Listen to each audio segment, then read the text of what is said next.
La prochaine invitée est une artiste peintre. Renée Chevalier expose présentement à la Maison de la Culture Marie-Huguet. Je l'ai rencontrée un petit peu auparavant, on a discuté, je l'ai déjà vue en entrevue, ça fait beaucoup plaisir de la recevoir. Et cette fois-ci, je vais parler avec elle de l'élément humain qui est très important dans sa démarche. Bonjour Renée. Bonjour. Ça va bien? Ça va très bien. On s'était déjà rencontrés, puis on avait parlé de l'exposition qui avait lieu à la Maison de la Culture Marie-Huguet. Puis, après l'entrevue, je me suis dit, il y a des choses que je lui ai pas posées comme question. J'ai vu les tableaux, et je me disais, l'élément humain, c'est important. C'est important pour vous, dans quel sens, Renée? C'est très important parce que, pour moi, une démarche commence souvent à partir, évidemment, de l'élément humain, parce que c'est la vie, c'est le centre de la vie. Et c'est ma marotte, c'est plus qu'une marotte, je suis convaincue que le cheminement commence par l'intériorité, donc par l'humain qu'on est soi-même.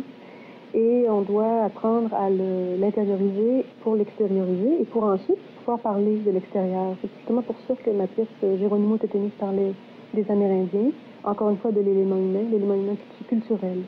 C'est un peu l'homme à la recherche de ses racines. C'est tout à fait ça. Puis d'ailleurs, on le voit à la télé, c'est tout à fait d'actualité, oui. Votre propos. Oui. C'est quand même une série que vous avez fait il y a combien d'années? Non, c'était fait pour l'événement. C'était fait en mai, mais c'était vraiment pas dans le cadre du débat politique. À cette époque-là, et c'était pas mon intention non plus, mais c'était profond. C'est-à-dire que quand on va chercher des éléments aussi profonds que la recherche de ses racines, je pense qu'on trouve des choses qui sont vitales, essentielles et...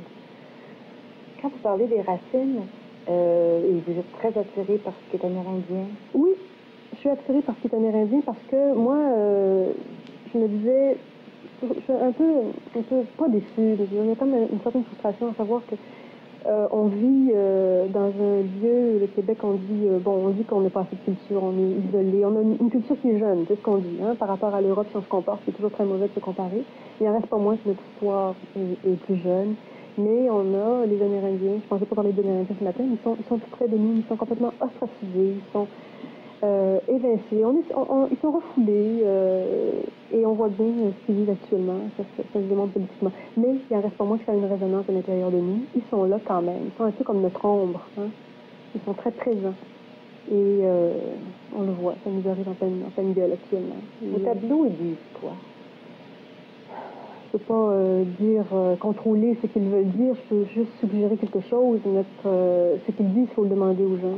Il faut voir ce qu'ils ressentent par rapport à cette pièce-là. Les gens, quand tu vois la partie avec les bougies où on voit les squelettes, c'est quand même une rituel de la mort. Ça les prend. Ce qu'ils disent, il y a quelque chose qui est très qui est vivant, dans ce sens qu'on voit la couleur, on voit les éléments symboliques, les coiffes amérindiennes, on voit aussi la mort. Oui, c'est présent dans l'œuvre. Parce que je me demandais si, lors du vernissage, les gens sont allés vous voir, les gens vont vous parler des tableaux. Oui. Et est-ce que les gens, moi, il y en a qui m'ont dit, elle devait être austère, cette personne, elle devait être triste. Et c'est bizarre. Parfois, austère, parfois, très austère, parfois, et très gamine d'autres moments. Oui, parce que quand on regarde les tableaux, est-ce qu'on peut dire que ce sont des tableaux où il y a de l'espoir? Oui. Qu'est-ce qu'il y a le feu, c'est l'espoir. C'est la vie, c'est la vie, il y a la couleur aussi. Et la mort, c'est que c'est la vie, arrêtons de se le cacher. C'est que dans notre société, dans notre civilisation, on n'a pas l'habitude de traiter de la mort, de parler de la mort. Non, quand on en parle, les gens friquent, c'est incroyable. Ils friquent bien raide. Les réactions par rapport à ma pièce de Geronimo Téténis, il y en a qui ont aimé énormément, il y en a qui ont eu peur. Oui, c'est ce que je voulais vous entendre dire. C'est pas mon intention. Il y en a pour qui ça fait peur parce que la mort est présente. Oui. Et il y a un élément presque de violence aussi à un moment donné. Parce que c'est violent, le feu. Non, ça peut chauffer, ça brûle, c'est fort, les couleurs sont très fortes. Oui, ça peut nettoyer aussi. Ça peut purifier. Alors c'est un peu dans cet esprit-là. Et c'est surtout pas pour faire peur. Mais ça démontre bien quand même qu'on côtoie la mort. On côtoie malgré ce qu'on veut ignorer, c'est présent. Et je disais justement, Rudolf Steiner, c'est un anthroposophe très rigoureux et très... on rit pas quand on lit ses livres, par contre, d'une intelligence profonde.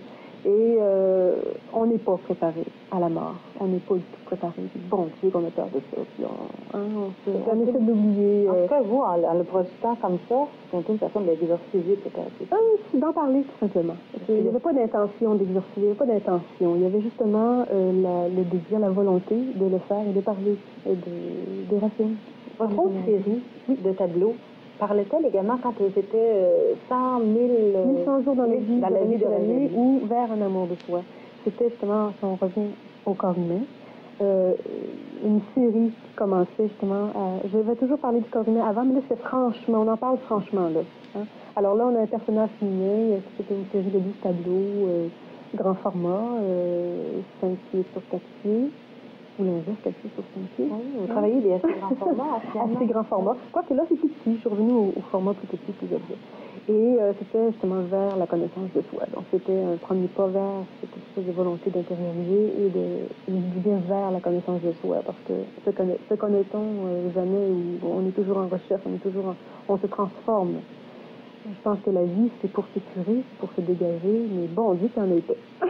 Vous allez exposer prochainement à la Maison de la Culture Marie Huguet. L'an prochain. Alors là, on risque d'avoir un peu plus de cela. On a juste une pièce présentement, mais...